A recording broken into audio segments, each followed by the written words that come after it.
I look, and there's a doctor and 4 nurses staring at me. And the thought that went through my mind was, this is not good. And I laid down on that bed in that little room, and they had me spread out, and they had IVs in both arms. They're doing another EKG. They're putting nitro under my tongue. And I'm still going, these guys don't know. It's me. I'm Presley. Right. I'm in good shape. Right. And nothing rattled me until, and Jordan had got there by this time, the doctor looked at him and said, we need to care flight him to the big hospital. Caleb Bryan Podcast. It's a way. Dallas, Texas. We are live on the Caleb Bryan Podcast. We've got Mitchell Briggs here as a co-host, and we have a special guest, very special guest, Presley Swagerty. He is has been a public speaker, motivational speaker. He's an author. He's a phenomenal father, phenomenal businessman. And he comes right here. His roots are from South Dallas, which is incredible. And we're going to get into that story. I mean, what inspires a lot of people about Presley Swagerty is the story from coming from nothing and building the wealth that you've built, throughout your entire journey in business. But not only that, the wealth that you've built with your family, with your health, and the lifestyle that you've created for yourself. That's, some of the most admirable things that we have to cover here. And so the audience tuning in today, we're going to cover, how did Presley Swagerty become Presley Swagerty? How did he, launch his books, get in front of thousands of people to tell his story, and how did he build all the success that he's come into here, at this time of his life. So Presley, let's get started. Tell us, South Dallas of all things, tell us, it started in South Dallas. Is that right? It did. I was born and raised in Pleasant Grove, kind of southeast Dallas. Literally, well, I'll go as far back as you want to, but get this, guys. I don't even talk about this much, but I had a 14-year-old birth mother that got pregnant. Her dad threatened to slam me against a tree when I was born. I was born in a house right behind H. Grady Spruce High School. In the house, I didn't go to a hospital. I was born in that house, and then my mom somehow had a connection with these people. And the day I was born, my mom, who I consider my mom, come and got me from the 14-year-old girl, and I was raised by her then. But grew up in Pleasant Grove. At that point in time, my dad was still around, and he got into alcohol and got to drinking and got to doing all kinds of crazy stuff. And he was abusive. I remember one time I knocked a glass of tea over at the table as a kid, and he literally got a whip after me. A whip. He was a nut. But anyway, he ended up leaving when I was 9. It was just me and my mom. She worked in a sewing factory, and we grew up on a street called Dunlap in a little 600-square-foot house that was falling down. And my gosh, there were 2 murders and a rape within 7 houses of where I grew up. Lots of drugs and violence. But let me say this: anything I've accomplished in the things I've done, it's all because of God. The good Lord has blessed me. I don't think I've done anything. It's all Him. Yeah, and growing up in an environment like that, you just said it. You were born from a 14-year-old girl that got pregnant by an 18-year-old guy. In today's world, he'd be in jail. But anyway, that was in a bad situation. So, at what point was it your mother that showed you a Bible? Was it your mother that talked about God? At what point in your life were you exposed to that? I was exposed from basically the time I got with my mom. We went to church. I gave my life to the Lord. I walked down the aisle, and I've done my best to live for Him. Obviously, when I was in college, you kind of get a little wild and do some stuff, but kind of like the wayward child, or the prodigal son, I ended up coming back, and everything is because of Him. And I always tell people on my lives and podcasts and everything else, eternity's too long to be wrong, baby. You better get your life right with Jesus, because we're going to all die one day. Yeah. So, and I don't sit and dwell on that stuff. It's not like I dwell on it, but, I love life. I love living. I love everything I do. But we just always need to keep in the back of our mind that, eternity will be here at some point in time.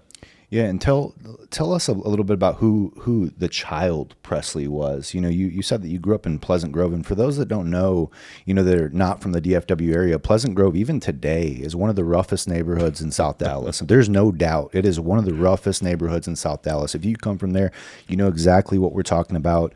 Shout out Pleasant Grove. Shout out to the people of Pleasant Grove. Presley, what was it like, as a child growing up? Who gave you your first piece of inspiration? Who gave you the, that's my way out? Because as a child growing up with all of that pressure around you and those sort of influences, who was the ticket to get out of that environment? Well, my whole family, I don't have any brothers or sisters, but I got tons of cousins. I mean, tons of cousins, but they're just all blue collar rednecks. I mean, great people, but just blue collar rednecks. Yeah. And if I knew they were watching, I'd say that. They know that. But anyway, a kind of a funny side note: we pulled up a few years to a family reunion, and it was at a pavilion outside. And we pulled up, and Jeannie was sitting next to me, and I'm looking at all those people, and I'm going, "Yep, that's my family, all right." I mean, it was a wild looking group. Yeah. But anyway. I had one cousin, my mom's brother, a guy named that we called Uncle Dude, D-U-D-E, Uncle Dude. His son was a guy named Manny. Manny graduated from Samuel High School.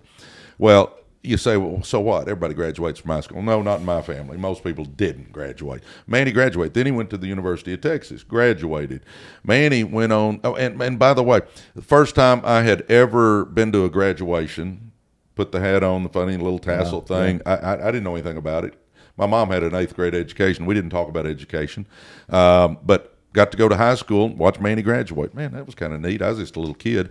And then he went to the University of Texas. Well, we got to go back again to the University of Texas, watch him walk across the stage, hat, funny tassel again, and I'm going, so college. I mean, that's where I started picking up that there's more than just sewing factories and school cafeterias, which is what my mom did.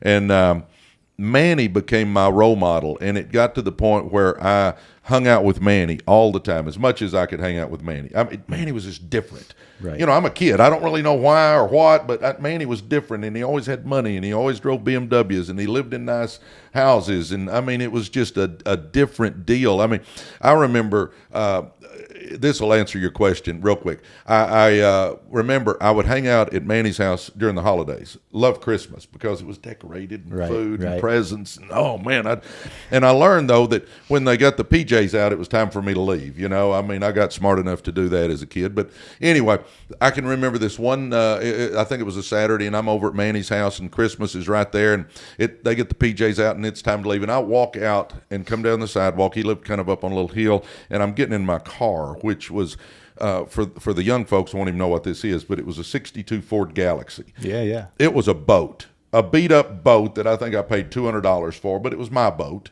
And didn't have a radio, so I put an 8-track tape player under the front seat.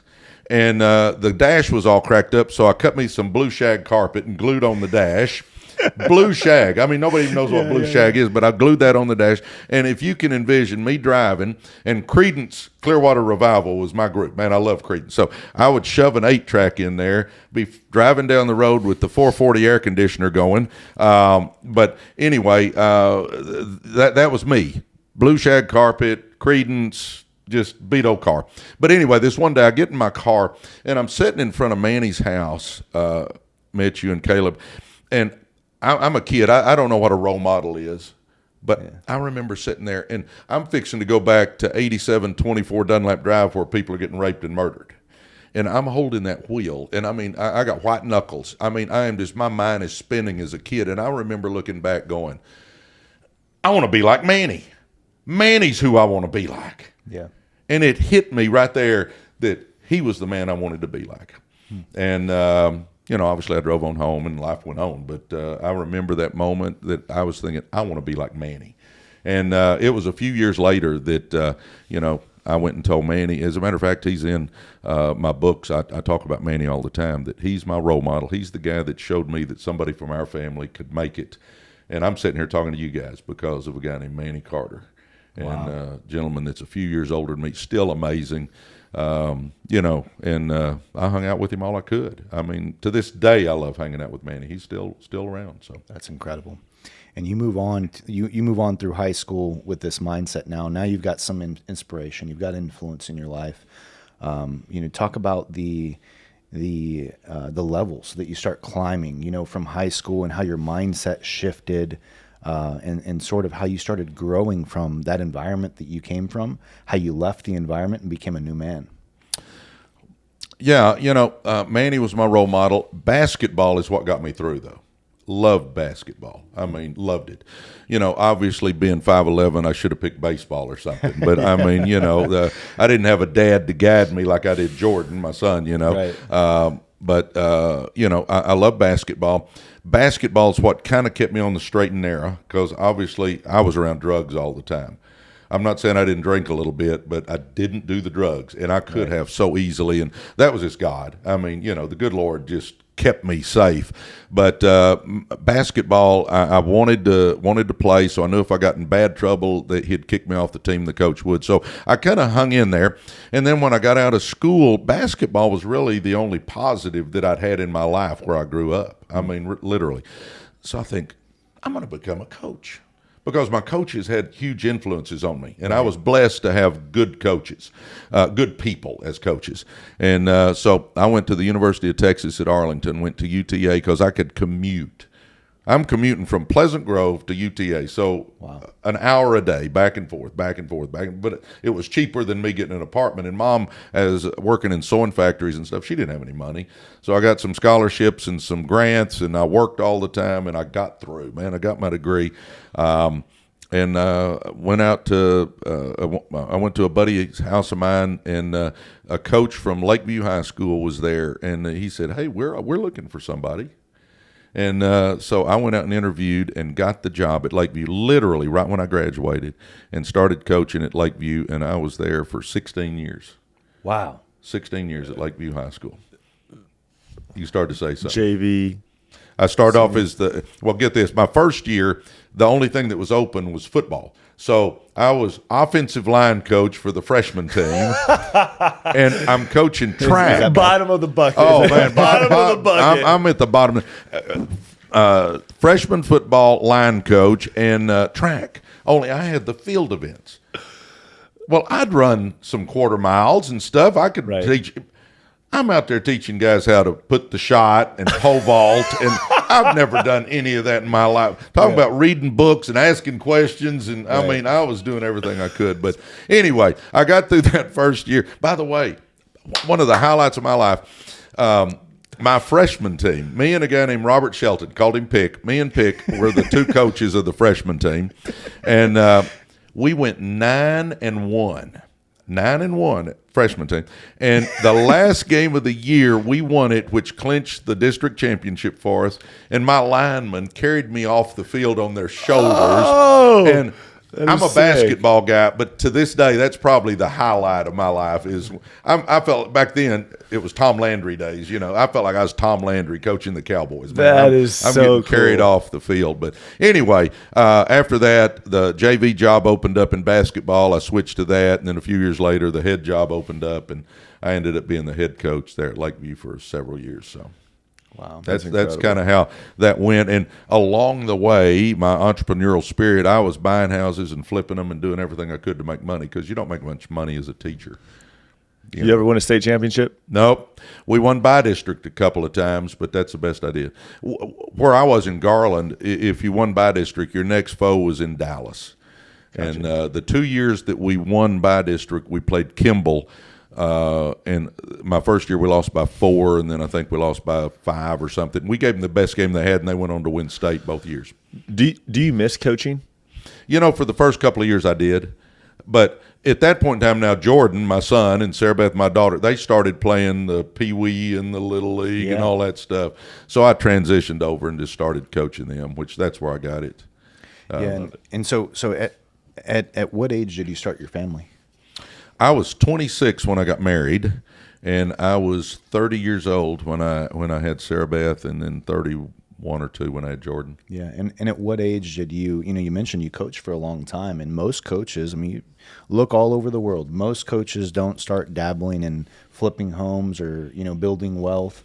At what point in your coaching career did you say, I need to start thinking about my, my retirement, but not just retirement from the school.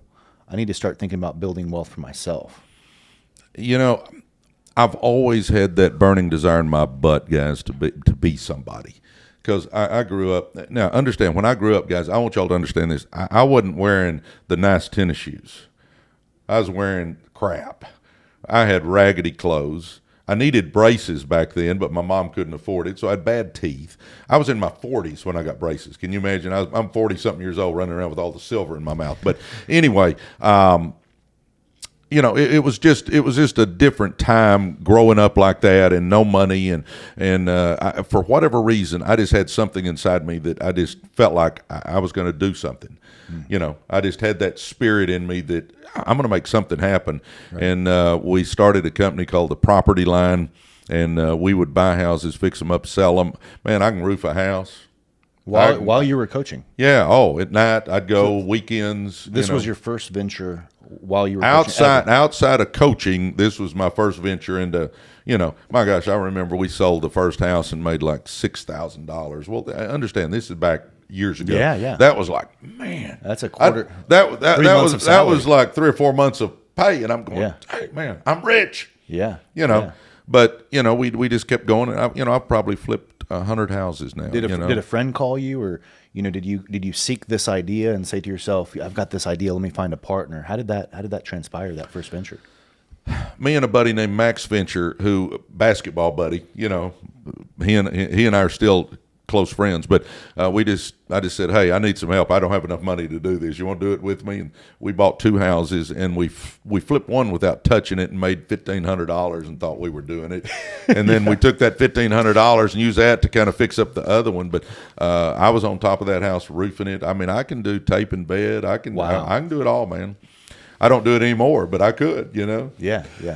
And that venture itself, I mean, did you stay consistent in that venture for years? For years. I did that when I was coaching to make enough money to exist. Because I'm telling you, when I started coaching, my monthly check, now mind you, I remember it vividly, my bring home was $794 for the month. Wow. $790. Now, again, different times, but that still wasn't much money. Yeah. So $794. So when I could flip a house and make $4,000, $5,000, $6,000, $7,000, $8,000, man, wow, that was just a game changer for me. And we still struggled because when we had the kids, Jeannie wanted to stay home, and now I got 2 kids. I got a wife that doesn't want to work now, and we're trying to make it on what I'm making, and it was a struggle. And that's when Coach Mayo, my high school coach, who I love dearly, godly man, one of the most godly men I know, Coach Mayo, still one of my best friends. But anyway, Coach Mayo brought me a network marketing business. And, I always tell people, keep your options open, because the last thing I thought I'd get into is network marketing. That was not on my list. But Coach Mayo brought it to me, and because of my respect for him, and he was making a little money, and I'm thinking, okay, I'll give it a shot. And so I jumped in, and it exploded. And at what age did you first hear about network marketing, and how was it pitched to you? Just Coach Mayo called up and goes, hey, because he knew I was struggling financially, because he's a tight friend of mine, and he just said, I think I found a way we can make some money. So I met him in an IHOP at Centerville and LBJ. That IHOP's still there. I can show you what booth we were sitting in. Yeah. And he's showing me, he's scratching it out on a napkin, and I think this is going to work, And I thought, okay, you could. I mean, it was like $200 or $300 to get in. It wasn't a whole lot of money. I thought, okay, sure. Coach, I'm in. I'll do it with you. And never thinking that it would explode and take off like that. And talk about let's talk about that at the beginning of that venture there of network marketing. You get pitched the concept and the business model itself, and you look to yourself and think, I could do it. And you're saying you never thought it would explode. Give us an idea. Give the audience an idea of what that explosion looked like. What kind of revenue were you seeing, and then how did that affect your thoughts on continuing business as a coach? Just a few months in, my check was like $10,000 from my network marketing business. Well, again, I'm not making $2,000 at this point in time, probably coaching. Right. So, I mean, it was crazy. And then I still remember this one event. I lived in a freedom of choice school district where you could pick which school you wanted to go to. Well, obviously, it's against the rules to recruit kids. If you're a coach, you're not supposed to recruit them. Well, I remember walking in, the principal called me down, and I went into his office, and I get in there, and it's like the athletic director. Assistant superintendents are sitting there, and I'm thinking, what in the frick did I do? They're all looking at me, and I'm going, And I've been there for 14, 15 years, so, but I knew them all. But when I walk in, I go, okay, what can I do for y'all? And they kind of accused me of, they accused me of recruiting a kid, which I hadn't done, and kind of got on me a little bit. And I'm sitting there with a $10,000 check in my pocket from my network marketing business thinking, I don't have to take this crap. Wow. I don't have to take this crap. And at the end of that school year, I decided, hey, I'm done, Do you think with like the right, would you have still coached for a couple additional years if you felt like the right management or the right leadership team was at that school? Yeah, it's possible, because the next year after I left, that would have been the best team I'd ever coached. That would have been the best team. And I look back now and I think, man, I should have just sucked it up for one more year, because they had potential to win state. And hey, get this, guys. I knew that they probably wouldn't want to give my assistant the head job. So I knew I was done, but I waited till like 2 weeks before school started, week before school started, and went and turned in my resignation, so they didn't have time to open it up and all that. And that way my assistant got the job. I love it. Looking out. Because he had been faithful to me, so I was going to do everything I could. And, baby, I'm telling you what, now understand, I grew up playing basketball, and then I coached for 16 years. Basketball was my life. I say life. The good Lord family. But, basketball was super important to me. And I met Maurice up at in my office, and I told him what was going on, and I handed him my keys, and man, I cried like a baby. 'Cause I knew that was a different chapter's opening up. Now I'm glad I did. Now everything's worked out great, but man, it was emotional. Did you go to any games that following year? No, you didn't. No, I went and watched them. I've watched Lakeview play twice since I got out. Now it wouldn't bother me, but back then it bothered me. Yeah. I went to a game and I thought, no, I can't do this. I'm sitting up in the stands going, no, I can't do this. But anyway, it was coaching, and then, I started networking, and I've been blessed to make millions of dollars doing the networking deal. So God was looking out for me. And I still coach people. It's just instead of teaching you to shoot a basketball, I'm teaching you, you can make money. You can change your life. Let's go. The audience watching, we have a lot of people tune in that are interested in entrepreneurship, that are already running businesses. Maybe they're already operators, and someone who comes into money and starts to see success. As you saw success, and you called it an explosion, as you saw that success come into your life and change your financial picture, who did you lean into in order to guide you? Because a lot of guys who start making, millions of dollars, they don't know what to do with the money. They're now buying Ferraris, they're now buying big mansions, and all the things that society, says you're rich, but talk about that. Talk about how you sort of reacted to the success that you were seeing. Well, I was smart enough, I'm not the sharpest knife in the drawer, but I was smart enough to know not to run out and start buying a Ferrari. What I did was I started getting out of debt. I literally became debt free. Wow. And I tell people all the time, there's no feeling like owing nobody.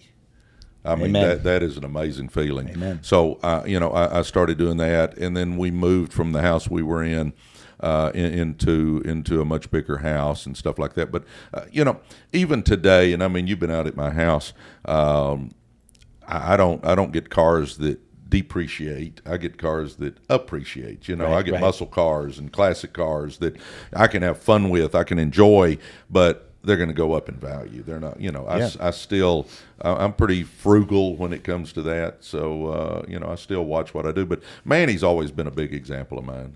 Manny, I'll say it again, I'm sitting here with you guys because of a guy named Manny Carter that showed me that somebody from our family could make it big.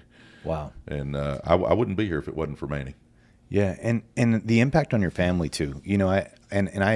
I sort of struggle, and I've talked to Mitch about this several times, and even my close friends. When you find success and you buy the essentials and more, you've got the nice house, you've got the extra, and now you're raising a son around this. And you heard my story a couple of days ago, and we're hearing yours. When you have a kid that doesn't come from that, from the extra, from the call it luxuries of life, what did you do to try to instill that into your children? What was your steps that you took in order to raise them, understanding the value of a dollar? Because that's something that I question myself. What am I going to do for Noah as he grows up around all the things I never had? Well, the tough part of this is when a kid pops out, an owner's manual doesn't come out with them. And you're sitting there holding this. You should write one. I need one. That's why I'm asking the question. You're holding this kid thinking, I'm not a real deep thinker. It's not like I sit around thinking deep all day. But I remember when I was holding Sarah Beth, who was the firstborn, and I'm thinking, you're not just affecting her, you're affecting generations to come. Yeah. Generations to come. So, to me, it was a big responsibility. And, for anybody that's watching, spend time with your kids. Yeah. I spent time with both my kids. Now Jordan was easy because he loved ball and I love ball. And we were out throwing footballs, shooting basketballs. If I had a penny for every baseball I picked up from throwing batting practice to him, I wouldn't need to do anything else. I could go buy an island. But every day I'd get in and he and I would head to the batting cage, or he and I would head to the gym, or he and I would head somewhere. And, I just always tell people, spend time with your kids. I think that's the biggest thing. And, obviously could I have done things better? Probably. But, I always made him do chores. Sarah Beth had to do chores. I didn't just give them a bunch of money. It was all, they had to earn some stuff.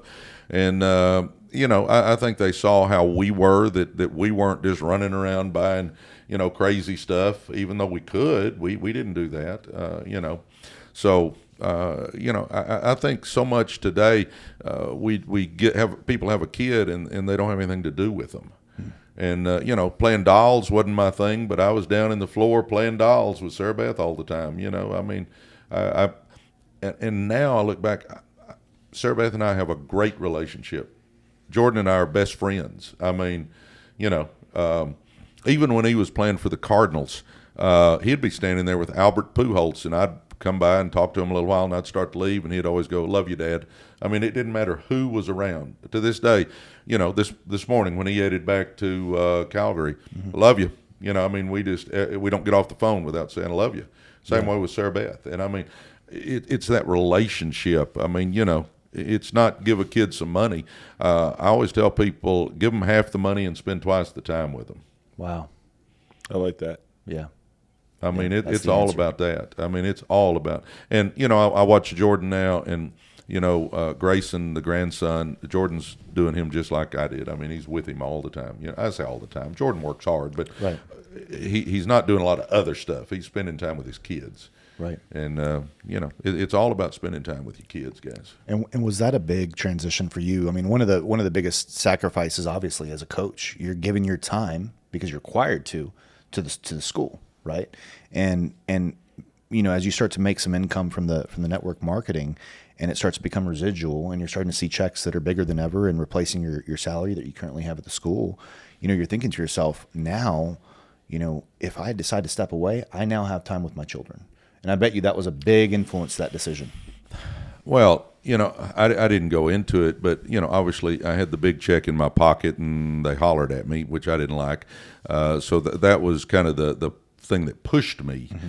But knowing that I had money coming in, and it had just reached the point where Jordan was starting to play sports, and I'm with my guys on the team at a ball game, and I'm calling Jeannie to see how they're doing, and I'm going, I don't like this, So when I retired from coaching, I started coaching Sarah Beth's team, Jordan's team. I really got into it. Wow. And it was fun. I love it, And people say, boy, wasn't it fun when he played for the Cardinals? Well, yeah. But it was more fun when he was playing Little League. It doesn't matter what level your kid plays. It's just, you just want to be there. And then we took the money that we made with the network marketing, and I've done all kinds of stuff. I got real estate. I've got a printed circuit board company. I've got a logistics company and an auto transport company, and I do all kinds of stuff now. So it allows you. But I will say this for those that are going, man, multiple streams of income. That sounds good. Focus on one thing and get it set, get money coming in, get where you've got some money. Now you can start doing other things. I don't think you can start off trying to run 10 businesses at one time. Right. At what point do you, in your network marketing career, you get it to this level where it's, where it fills your cup? And at what point did you decide, all right, let me take some income and let me put it into real estate. Let me put it into even other businesses, because other businesses at some point do take some of your time, some of your attention, because whether you're operating it or not, you're checking on that business, you're checking on the CEO, you're checking on the operator. At what point did you start to say, you know what, I can now start spending some of my time and investing some of my time into other things and pull it away from network marketing? At what point, what was that peak for you where you decided to start to move your time and shift your time into other things? Well, keep this clear. I still make millions of dollars with network marketing, so it's still my focus. Mm-hmm. But I paid everything off, got out of debt, started putting money back, and you get a chunk of money in your investment account, and you start going, okay, what am I going to do with this? Mm-hmm. Sure, you want to keep it in those mutual funds and those index funds and all that, and you want to keep something going, but I wanted to get something else going, because to have a chance at another business to really explode one, that's exciting to me. Yeah. Now obviously, as you guys know better than most, they don't all go exactly like you want them to. But I've been blessed. Most of the things I've dabbled in have turned out good. But every once in a while, guys, understand you're going to get knocked down every once in a while. Yeah. You get yourself up, dust yourself off, and keep going. I mean, that's all there is to it. But I use the expression, you either win or you learn. I don't win or lose. I win or learn. And, every once in a while you'll learn a big lesson. So if you think money is going to fix every problem, it doesn't. It doesn't. Will it fix a lot of your problems? Yeah, sure will. And I talk all the time on my lives and on our podcast about, getting wealthy is hard. You gotta work hard. But being broke is hard. Choose your hard. Right. They're both hard. Healthy. Being healthy is hard. My gosh, going to that gym every day, trying to eat right, losing the weight. All that's hard. But being unhealthy is hard. Choose your hard. Yeah. Life in general is hard in every area. Choose the hard you want. And I recommend highly that you choose the wealth hard. I recommend that you choose the healthy hard, because it's going to be hard either way. When you find all this, all the success, you start almost reflecting and looking in the mirror, and you ask yourself, what's my purpose? Because you find success, and like you said, you can. The money doesn't bring happiness. No, it does not. It does not. So as you found success, what would you say you've shifted your purpose into? What would you say that you reflect and you say, this has become my purpose? Where do you find your impact? Well, it goes back to the Lord again. A couple of things. One, I figured out the best way to help the poor is to not be one of them. Because most of my life I was poor and I couldn't help anybody, So that was just a big thing to me. But through the years, I tell people all the time on the lives and the podcast that I think I've got a twofold purpose on this earth. My main focus is to tell people about Jesus, because eternity's too long to be wrong. So I focus on trying to do that. My other focus is that I want people to understand that it doesn't matter where you come from. Right. You can be a success. Right. Because I came from the ghettos. Literally the ghettos.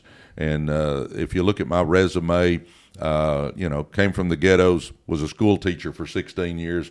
There's nothing on there that says I should be a success. Right. But it's not special ability. It's not being the smartest. I believe that it's how bad you want something.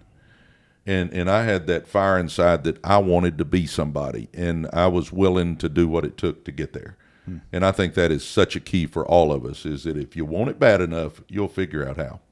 When people look at that message, sometimes even me, I think, okay, well, let's break it down into an even smaller obtainable action. What do those actions look like for you on a daily basis now? You've got a platform. The people that are watching this, Presley's built an incredible audience. He's got a couple 100,000 users watching him every single morning on his live. He's on TikTok. He's on social media. He's on YouTube doing podcasts. You've got influence. What does that look like on the daily basis for you in order to make that impact? What does that look like? Well, I take it down to the one-on-one. Us sitting here, I'm happy to talk about Jesus anytime you want to talk about Jesus. Yeah. My thing is, Coach Mayo says this all the time, and I stole it from him. Is it Jesus, Jesus, and more Jesus? Because that's what's going to matter in the end. When it's all said and done, that's the only thing that's going to matter. But when I'm just one-on-one with people, I listen to what they're saying and try to interject. And I'm not a guy that just preaches to people, but I'm going to bring it up. I speak to groups all the time, and, I don't get up and preach to them, but they know where I stand. Yeah. I'll tell them, here's my priorities. The good Lord's first, family second, health third, money fourth. I mean, I let people know where I stand, and sometimes I'll even go, hey, if you want to hear about, the Lord, come up after the meeting. I'm happy to visit with you. Same thing on my lives or podcasts. I'm always going, hey, guys, eternity's too long to be wrong. Better get your life right. Come on, let's go. Yeah, and I don't mind opening that up. If you don't, because you're, I love that you're about speaking about Jesus. Because I've got a question. You mentioned earlier in the conversation that, through your college years, you sort of pulled away. What did that look like? And I don't mean the stories of what pulling away means. I mean, how far did you get away from Jesus, away from God being in your life, and what pulled you back? What reeled you back in? It wasn't like I just went stark raving crazy, but you start running with the wrong crowd, you start drinking, you start going to the parties, you start hanging out late, here's what you got to watch out for, because I didn't just start doing that. It's just a little bit here, a little bit there, just a little crack here, a little crack there. Not crack cocaine, but just the after I said that, I thought maybe they think I'm doing drugs, but just little cracks in the armor. Yeah. And I started just slowly getting away.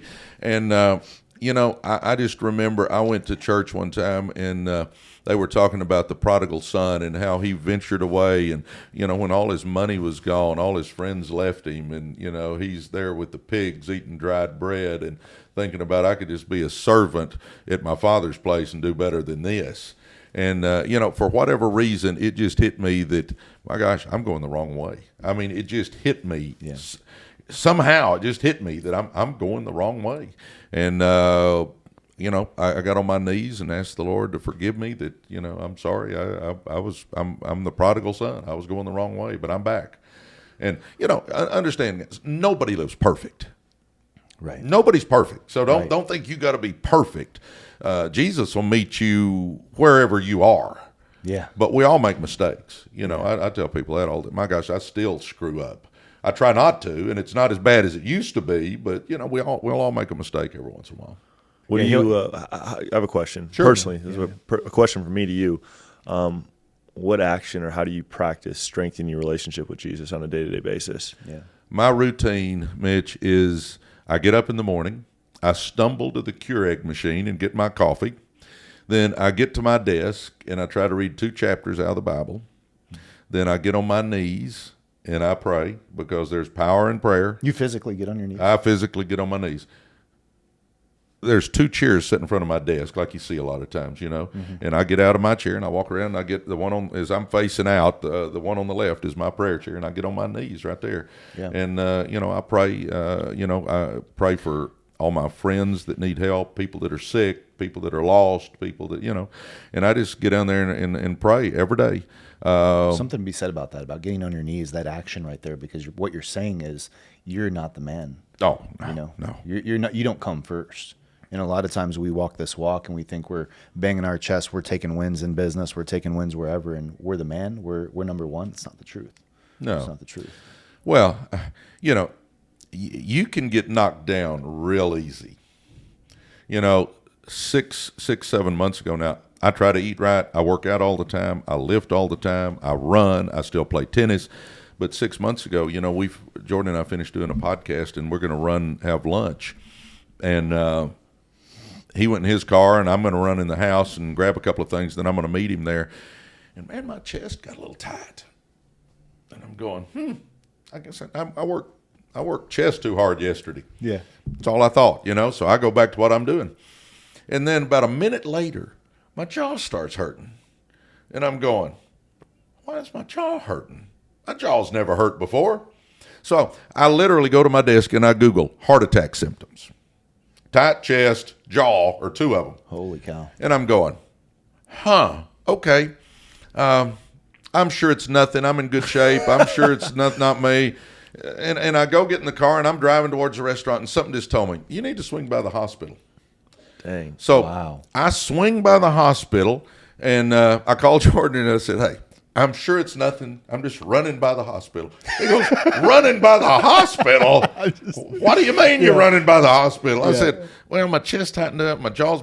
He goes, I'm on my way. Well, I get in the hospital. I go in there, and they put me in some little room and did a little quick EKG on me and set me back out in the lobby. And I mean, it wasn't 30 seconds. They go, Mr. Swagerty, would you come back? So I go back into where the little rooms are for emergency room. You know how those little rooms are all divvied up? Right. And when I turn the corner, I look, and there's a doctor and 4 nurses staring at me. And the thought that went through my mind was, this is not good. And I laid down on that bed in that little room, and they had me spread out, and they had IVs in both arms. They're doing another EKG. They're putting nitro under my tongue. And I'm still going, these guys don't know. It's me. I'm Presley. Right. I'm in good shape. Right. And nothing rattled me until, and Jordan had got there by this time, the doctor looked at him and said, we need to care flight him to the big hospital. You're kidding. Wow. And the thought that went through my mind was, they only do that if you're dying. And this is almost comical, but I really thought this. I thought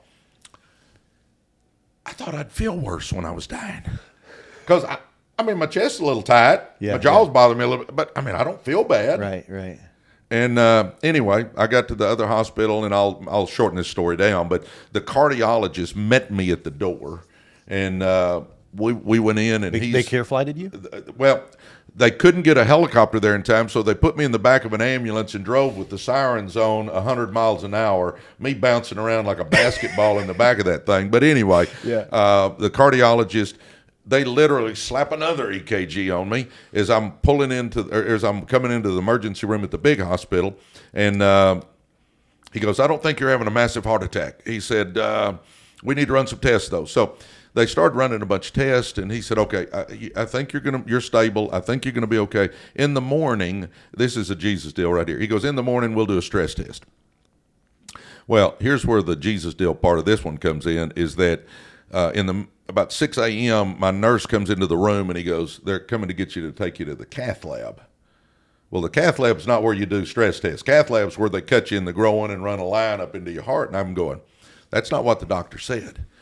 And he goes, well, he changed his orders in the middle of the night. And I said, I want to talk to him. So the doctor comes in and sits down, and he looks at me. And he said, Presley, I can't get you off my mind. Now, this is not my doctor. I've never had a cardiologist in my life. This is the guy at the hospital, you know.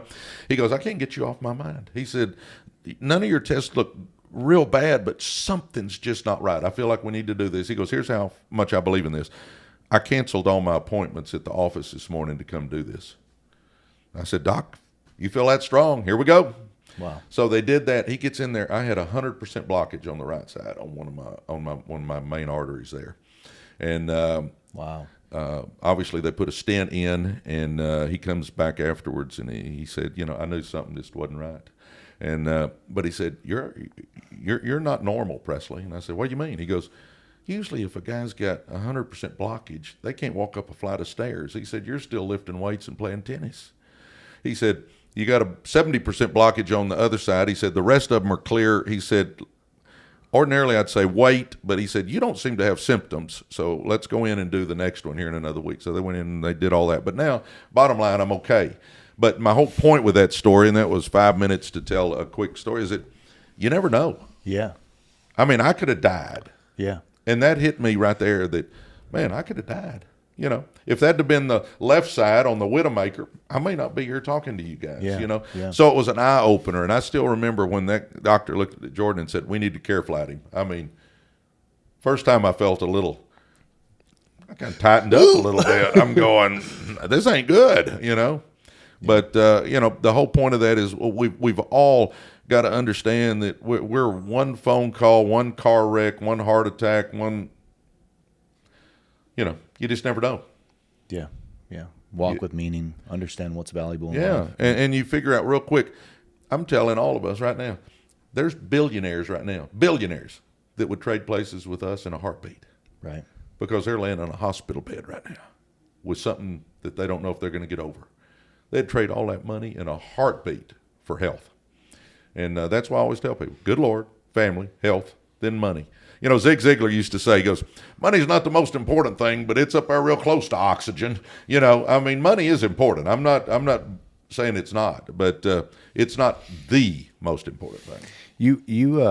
One thing I want to touch on here is we've got 2 books in front of us, and you were an author of both of these books. Tell us, when did you publish these books? What was your thoughts behind, you know, even taking on such a project? A lot of people say they want to write a book. A lot of people say they want to do this, they want to start a business, they want to do that.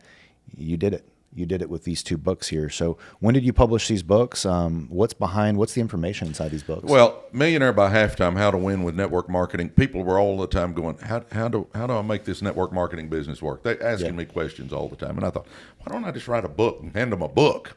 Yeah. So I just started, you know, one day I just wrote what I thought the chapter titles would be. And then I went back and started writing, you know, what I thought would fit in each chapter. And I mean, I just went over it and over it and over it and over it. It took me about 6-8 months to write that one. And, you know, that was probably 10 years ago, I guess. I lose track of time. But, and it's, you know, it's helped a lot of people. I did it more to help people. I mean, I may make a few dollars, but it's not like I need the money. I didn't write the book to make a lot of money, but it helped people. And then, I realized that people need help, that you can be, do, and have more, because I know where I came from. And if you can come from the ghettos and from being a school teacher to making millions of dollars, anybody can do it. Yeah. I mean, it can be done. Is it easy? No. But can you do it? Yeah. And I just put, you know, what I thought were my success principles in Be, Do, and Have More. And what's crazy about all that, I hated English. I can't spell cat without you spotting me the C and the T. I know a guy like that. I know a guy like that. You know, it's. I mean, I'm terrible at it, and it's so funny. And they go, you've written book? Yeah, you must be real good at English. No, grammar was not my thing. You know, Yeah. But thank the Lord for spell check. Thank the Lord for my wife, who is good with grammar, and you know, and then obviously we had somebody professionally look at it before we printed it. But you know, it's interesting. The first book that you write was How to Win in the business model that you were in, and then you slowly, or maybe you came to the realization that it's not just that to win. It's the mindset. no, it's more the mindset. Yeah. Because your thoughts are what create your actions, and your actions create your circumstances. Right. And you got to change that 6 inches between your ears. And that's why I'm always talking to people all the time about read 10 pages at least every day out of a good book. You know, Think and Grow Rich, or Secrets of a Millionaire Mind, or Rich Dad, Poor Dad, or, you know, The Power of One More. Or read 10 pages at least every day, because this blows me away to this day. And I've been teaching this for years. Just 10 pages. That much. Take you 10 or 15 minutes every day. Read you just 10 pages. But 365 times 10 is 3,650 pages. You've read 15 to 18 good books. And if you're reading personal growth books and business books, your old brain ain't the same. Yeah. And the other thing I always tell people, instead of watching that time-wasting electronic income reducer that people call a TV, Yeah. watch a personal growth giant. Watch a Zig Ziglar, Stephen Covey, Les Brown, Joyce Myers, Tony Robbins, Brendan Burchard, Simon Sinek, Ed Mylett. Watch somebody like that. Yeah. and learn something instead of sitting there watching that mind-numbing sitcom. And I always tell people, I'm not saying you can't watch your favorite team. I watch the Mavs. I'm a coach. I love watching Luka and Kyrie and all that. But don't spend hours a day sitting in front of that TV. Right. Get something good out of it. And then the biggest thing that I always teach people, read 10 pages, watch Personal Growth Giants. But your whole success boils down to two things: your friends and your habits. You show me who you run with, and I'm going to show you who you are or who you're going to be. Yeah. You will be the average of your 5 or 6 best friends, the people you spend the most time with. You're going to be the average. It's proven out time and again. And, I always tell people, take the 10,000-foot view and look at your life and think, who am I spending my time with? Then ask yourself, do these people motivate, uplift, and inspire me? Yeah. When I was in the Grove, I was running with ghetto buddies. Their biggest thing was sit on the couch, drink beer, eat a block of cheese, and watch a ball game. I mean, that was all they were into. I mean, when I switched who I was running with, my whole life changed. I got in real estate because I was running with a guy that was doing real estate. Right. I got in the car business because of Jim Campbell, who was making a lot of money in the car business. I got in the printed circuit board business because of a guy I was running with. Even lately, I've been looking at laundromats. A buddy of mine named Dimitri opened a laundromat, and I've been asking him about, hey, what about the laundromat? How's this working? Who'd you use? How much money did it cost? And I even drove over an hour to go watch his grand opening. Now, am I going to get in the laundromat business? I don't know, but the people I run with are good money managers. They're investing, they're starting businesses, and it keeps my brain going about what I can do with my life. So, anybody that's watching, read you 10 pages out of a good book every day. You can do that. Don't tell me you can't. Start watching some Personal Growth Giants instead of so much TV, and start running with people like these guys that are going somewhere with their life and doing something. If you can run with Mitch or Caleb, you need to be running with Mitch and Caleb. I mean, I'm telling you, it's all about us changing this mindset, because our environment puts the paradigm in our mind of what we can accomplish or can't accomplish. And it's all about who we spend our time with. Yeah, that's right. That's right. Where can people find these books?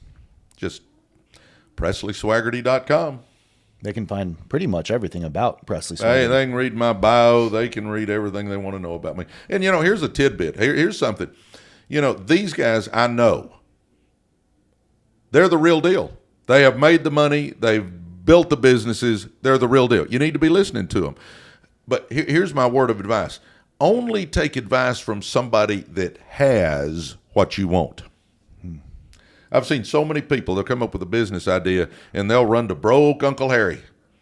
Ask broke Uncle Harry, you think this business deal will work? Guys, broke Uncle Harry wouldn't know a good business deal if it slapped him in the face. But we're asking broke Uncle Harry if he thinks the business deal's good.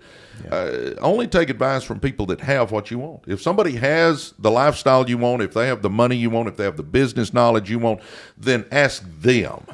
Don't go ask your broke buddies. Yeah, such good advice, especially as your seasons in life change. We're about to have our second baby, and now it's so funny. I used to chase in my 20s, all the millionaires, all the guys that had done it big in business, and now I'm chasing the family man.